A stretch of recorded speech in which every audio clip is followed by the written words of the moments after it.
Les 6 maladies les plus courantes, après 60 ans et comment s'en protéger. 7 personnes sur 10 âgées de plus de 60 ans vivent aujourd'hui avec au moins une maladie chronique. Beaucoup n'en ont même pas conscience. D'autres le savent, mais considèrent cela comme une simple conséquence de l'âge. Et malheureusement, la plupart ne réalisent la gravité de la situation que lorsque tout est déjà hors de contrôle. C'est le portrait d'une génération entière qui a vieilli sans s'apercevoir que le corps envoie des signaux avant de s'effondrer.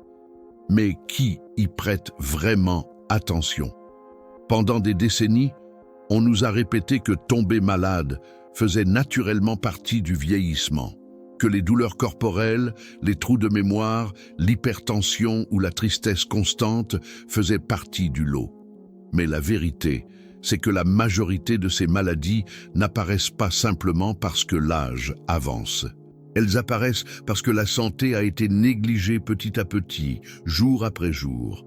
L'abandon commence par un simple « je verrai ça demain » et se termine sur un brancard, dans le silence. Si vous avez plus de 50, 60 ou 70 ans, cette vidéo est pour vous. Et si vous aimez quelqu'un de cette tranche d'âge, alors cette vidéo est encore plus importante. Car connaître les maladies les plus fréquentes à cette étape de la vie est la première étape pour éviter la souffrance, pour éviter les hospitalisations, pour éviter ce sentiment si redouté, la solitude de la personne âgée dépendante des autres pour vivre. Comme le dit la parole dans les Proverbes, la sagesse protège comme un bouclier, mais la négligence est semblable à une maison sans fondation. Prendre soin de son corps est un acte d'amour.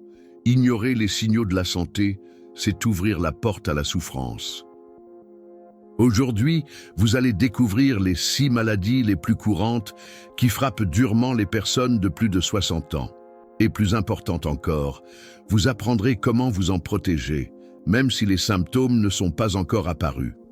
Dites-moi en commentaire, de quelle ville regardez-vous cette vidéo? Et profitez-en pour écrire cette phrase, qui peut être votre déclaration de changement à partir d'aujourd'hui. Ma santé est une priorité. C'est parti. Et le premier ennemi silencieux pourrait déjà être en train d'agir dans votre corps à l'instant même, sans le moindre signe. L'ennemi invisible appelé hypertension. Elle ne provoque ni douleur, ni fièvre, ni changement de couleur de la peau. Elle ne donne pas de toux, ne laisse aucune marque visible sur le corps, et pourtant, elle est l'une des principales causes d'infarctus, d'AVC et d'insuffisance rénale. L'hypertension est sournoise. Elle s'installe lentement, silencieusement, jusqu'au jour où elle réclame son prix. Et souvent, ce prix, c'est la vie. Je me souviens d'un patient arrivé au cabinet, épuisé, le visage fatigué, se plaignant de maux de tête occasionnels.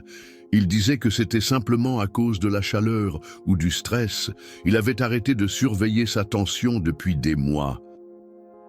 Lorsque nous l'avons mesuré, les chiffres étaient tellement élevés que l'avertissement a été immédiat. Soit vous changez maintenant, soit c'est l'hôpital. C'était un père de famille, grand-père de 3 petits-enfants. Il était à 2 doigts de faire un AVC, et il ne le savait pas.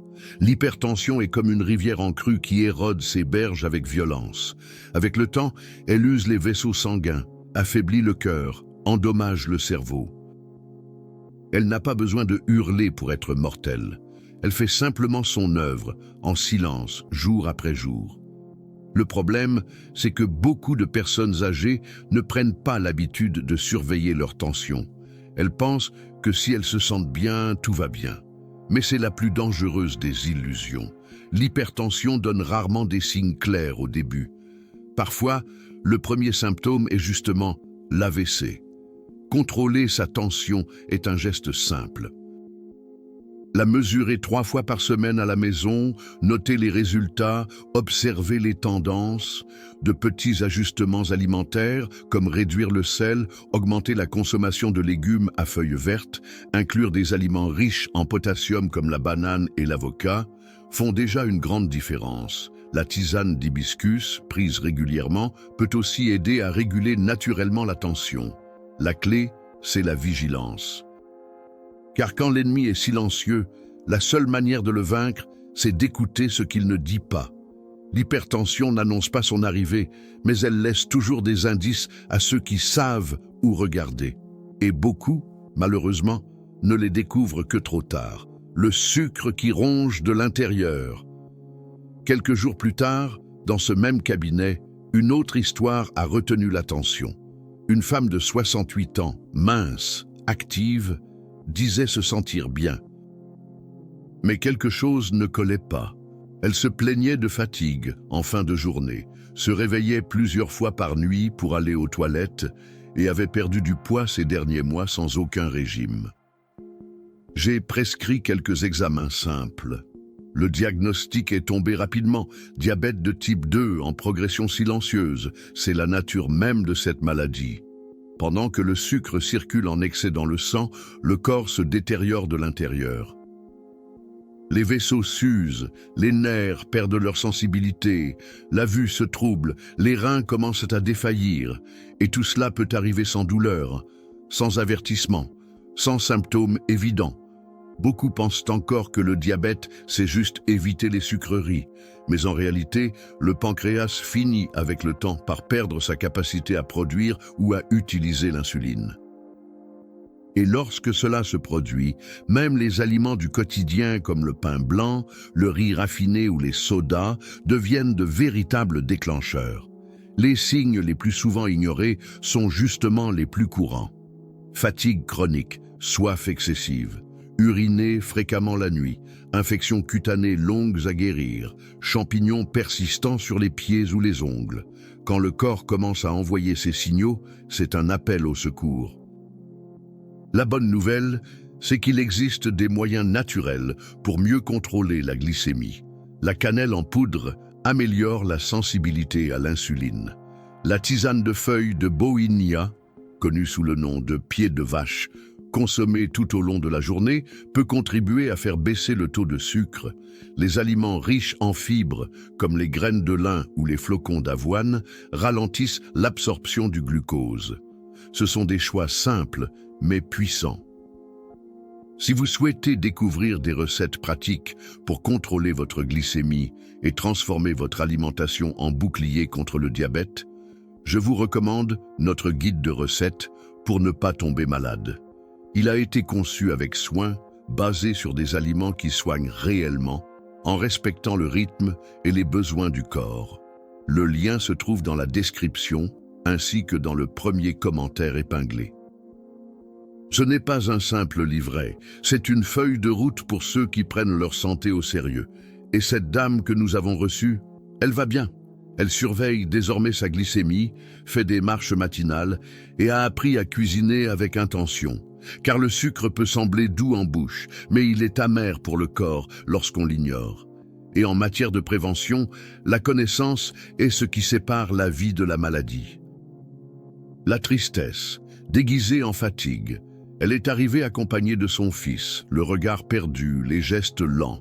Le motif de la consultation, une fatigue persistante. Elle dormait beaucoup, parlait peu, évitait de sortir de chez elle. En discutant en tête-à-tête, j'ai perçu que derrière ce silence se cachait quelque chose de plus profond. Ce n'était pas seulement le corps qui était épuisé, c'était l'âme qui réclamait du repos. La dépression chez les personnes âgées ne crie pas comme chez les jeunes. Elle murmure, elle se dissimule derrière les douleurs physiques, le manque d'appétit, l'irritabilité constante. Beaucoup pensent que la tristesse est normale avec l'âge, comme si c'était une conséquence inévitable du vieillissement. Mais ce n'est pas le cas. La solitude, les pertes, le manque de but pèsent lourd sur le cœur, et le poids intérieur est toujours le plus difficile à porter. L'anxiété aussi est de plus en plus fréquente, même chez les plus calmes. Cette sensation d'oppression dans la poitrine, cette peur sans raison, cette insomnie qui ronge les nuits entières. Ce sont les signes d'un système émotionnel épuisé, qui a autant besoin d'attention et de soins qu'un os fragile ou une glycémie déréglée. Il existe des remèdes naturels qui peuvent faire la différence. Marcher chaque jour, s'exposer au soleil du matin, avoir des conversations sincères avec ses proches. Des plantes comme la mélisse, la camomille et le romarin sont utilisées depuis des siècles pour apaiser le cœur et éclaircir l'esprit. Mais rien ne remplace un regard attentif envers ceux qui nous entourent. Beaucoup de personnes âgées souffrent en silence, par peur de paraître faibles ou de devenir un fardeau pour leur famille. Ce moment au cabinet n'était pas une question de médicaments, c'était une question de présence. Son fils n'avait jamais réellement pris le temps d'écouter ce que sa mère ressentait. Ils sont sortis changés de cette consultation et sont revenus quelques semaines plus tard, souriants. Un simple geste d'attention a transformé leur quotidien.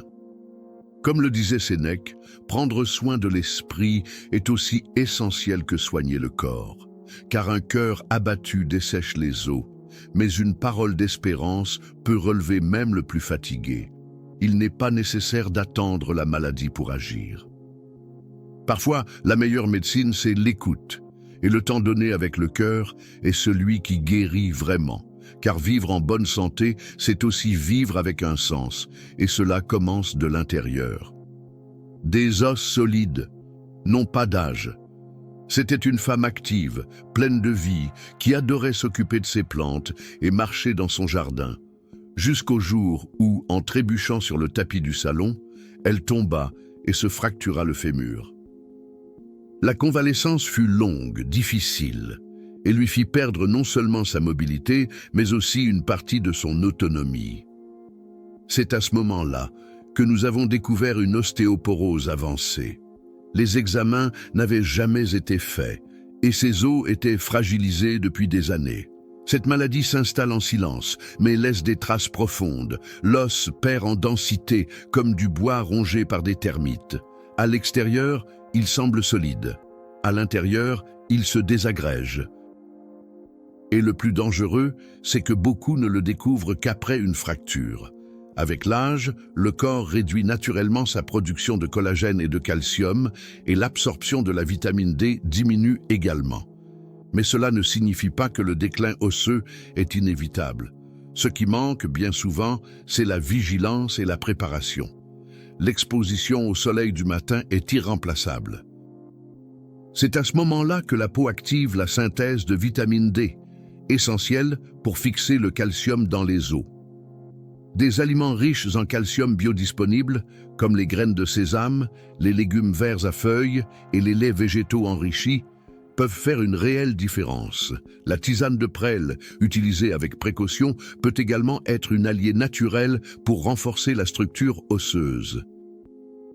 L'ostéodensitométrie est un examen simple, rapide, qui permet de connaître avec précision l'état des os. Elle devrait faire partie du suivi de toute personne âgée, en particulier les femmes après 60 ans et les hommes à partir de 70. Dans le cas de cette patiente, la fracture fut un cri du corps.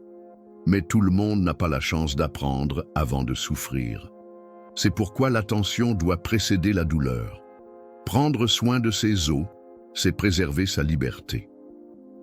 Car il s'agit de continuer à marcher, à s'occuper de soi, à aller au marché, à l'église, à serrer ses petits-enfants dans les bras sans crainte. Et tant qu'il y a du soin, il y aura toujours un chemin. Les veines, qui supplient d'être nettoyées. Il était venu pour une consultation de routine. Il disait aller bien, juste un peu fatigué en fin de journée. Examen en main, nous avons commencé à parler. Son taux de cholestérol était très élevé. Il ne ressentait rien, aucun symptôme classique. Mais son corps donnait déjà des signes subtils que les artères souffraient. La fatigue après un petit effort, la sensation de jambes lourdes, la tension instable. Tout pointait vers le même problème, un excès de graisse circulant dans le sang. Le cholestérol élevé associé aux triglycérides agit comme un encrassement invisible. Ce sont comme des plaques de saleté qui s'accumulent lentement, s'accrochant aux parois des vaisseaux et gênant le passage fluide du sang. Cela oblige le cœur à travailler davantage, use les reins et ouvre la voie à l'infarctus et à l'accident vasculaire cérébral. il n'y a ni douleur, ni fièvre, ni tache sur la peau, juste une usure quotidienne, silencieuse, constante. Voilà pourquoi les bilans réguliers sont si importants, car tant que le sang circule, il transporte les signes de ce qui se prépare. Les aliments ultra transformés, les mauvaises graisses, l'excès de fritures et de produits industriels sont les principaux coupables. Mais le corps répond aussi positivement lorsqu'il est traité avec sagesse. L'avoine au petit déjeuner aide à éliminer le mauvais cholestérol.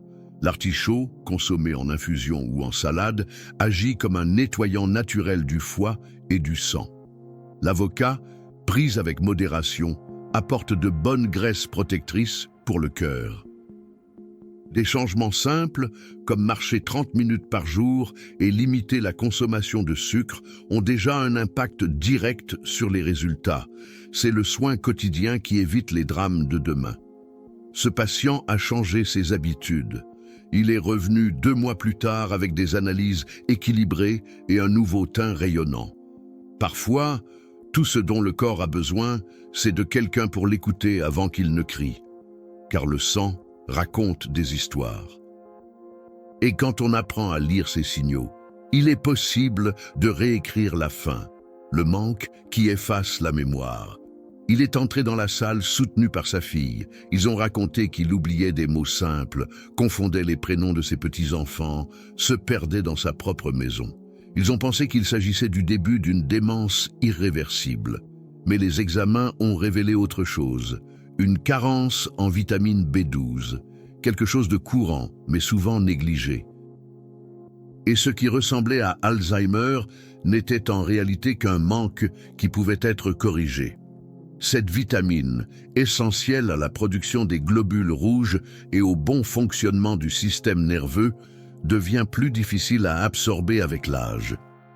Même ceux qui consomment de la viande peuvent présenter des niveaux faibles, car l'estomac des personnes âgées ne produit plus assez d'acide pour décomposer les protéines et libérer la vitamine. Et sans elle, le cerveau commence à flancher. La mémoire s'efface lentement. La concentration diminue, l'énergie s'épuise, le corps s'affaiblit, mais tout cela de manière subtile, se confondant avec le vieillissement normal. Beaucoup de personnes âgées vivent ainsi pendant des années, traitées pour d'autres pathologies, tandis que la véritable cause reste ignorée. Avec un bon diagnostic, le traitement est simple. Dans certains cas, une supplémentation orale suffit. Dans d'autres, des injections intramusculaires sont nécessaires. De plus, des aliments comme les œufs, le foie, les sardines ou la levure de bière peuvent aider à maintenir un bon taux. Ce qui compte, c'est de savoir qu'il est possible de retrouver la clarté, la vitalité et même l'éclat dans le regard que l'on croyait perdu à jamais. Cet homme-là, quelques semaines plus tard, retrouvait le chemin du cabinet. Il se remettait à raconter d'anciennes histoires avec des détails, et il souriait de nouveau sans effort. Parfois, ce qui manque, ce n'est ni le temps ni la force. C'est un nutriment, et quand le corps reçoit ce dont il a besoin, même l'esprit retrouve sa voie. Car prendre soin de sa mémoire, c'est aussi nourrir ses racines. Et quand les racines sont nourries, la vie refleurit. Le chemin du retour vers la santé. Après tant de rencontres au cabinet, ce qui me marque le plus, ce ne sont pas les examens ni les diagnostics, mais les regards. Les regards de ceux qui reviennent. Plus vifs, plus attentifs, plus remplis d'espoir. Car le vrai changement arrive quand on comprend qu'il n'est pas nécessaire d'attendre de tomber malade pour commencer à prendre soin de soi. Et c'est précisément ce réveil qui distingue ceux qui se contentent de vieillir de ceux qui vivent avec un but. Toutes ces maladies, si fréquentes après 60 ans, ne sont pas une fatalité. Elles peuvent être évitées, contrôlées, voire inversées, lorsque le corps est traité avec respect et sagesse. Et cela ne nécessite ni formule complexe, ni promesses miraculeuses. Cela demande de l'attention, de la régularité, des gestes simples répétés avec intention. Le choix d'un bon aliment, l'habitude de marcher, la décision de ne pas ignorer les signaux, le courage de poser des questions, d'enquêter, de changer. La santé ne se construit pas avec des événements exceptionnels, mais avec de la constance. Et quand elle est bien cultivée, elle fleurit comme un arbre planté au bord d'un cours d'eau qui donne son fruit en son temps, comme l'enseigne la parole. Un corps nourri, un esprit clair et un cœur en paix sont le fruit de choix quotidiens, et il n'est jamais trop tard pour commencer. Si vous ressentez le besoin d'une direction pour ces prochains pas, notre guide de recettes pour ne pas tomber malade a été conçu pour cela. Il rassemble des aliments qui nourrissent, renforcent et protègent le corps naturellement. Ce ne sont pas des recettes ordinaires, mais un chemin pratique et accessible pour transformer votre quotidien en véritable soin de soi. Le lien se trouve dans la description, ainsi que dans le premier commentaire épinglé. La santé n'est pas une destination, c'est une construction. Et chaque bon choix est une brique de plus dans cette maison qu'est votre corps. Celui qui sème avec sagesse récolte avec joie. Et même si les années passent, la vitalité peut durer quand la décision de bien vivre devient une priorité. Quand le corps parle, l'âme écoute. Il n'est pas nécessaire d'attendre une alerte grave pour changer de vie. Les signaux sont là chaque jour, un oubli soudain, une tension instable, une douleur persistante qui semble anodine, mais revient sans cesse. Le corps chuchote avant de crier. Et celui qui apprend à écouter les chuchotements évite les tragédies du silence. Combien de fois avons-nous remis à plus tard ce qui devait être fait maintenant? Une promenade manquée, un rendez-vous médical repoussé, un examen reporté au mois prochain. Le temps passe, et quand on s'en rend compte, ce qui était prévention est devenu urgence.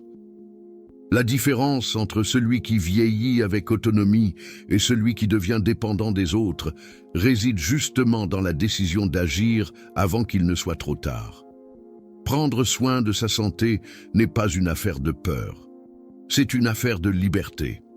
Liberté de marcher sans douleur, de se souvenir des prénoms de ses petits-enfants, de se réveiller avec de l'énergie, de ne pas avoir besoin d'aide pour se lever du lit.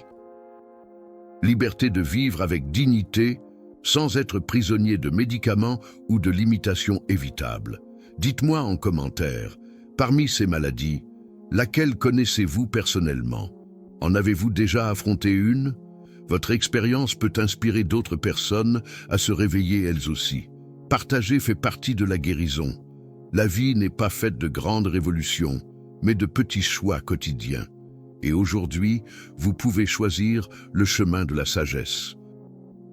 La parole nous enseigne que l'homme avisé voit le danger et se protège, tandis que l'insensé continue son chemin et en paie le prix. Le savoir est devant vous, le choix vous appartient. Que cette vidéo soit votre point de départ. Que chaque histoire racontée ici vous inspire à prendre soin de vous avec amour, foi et détermination.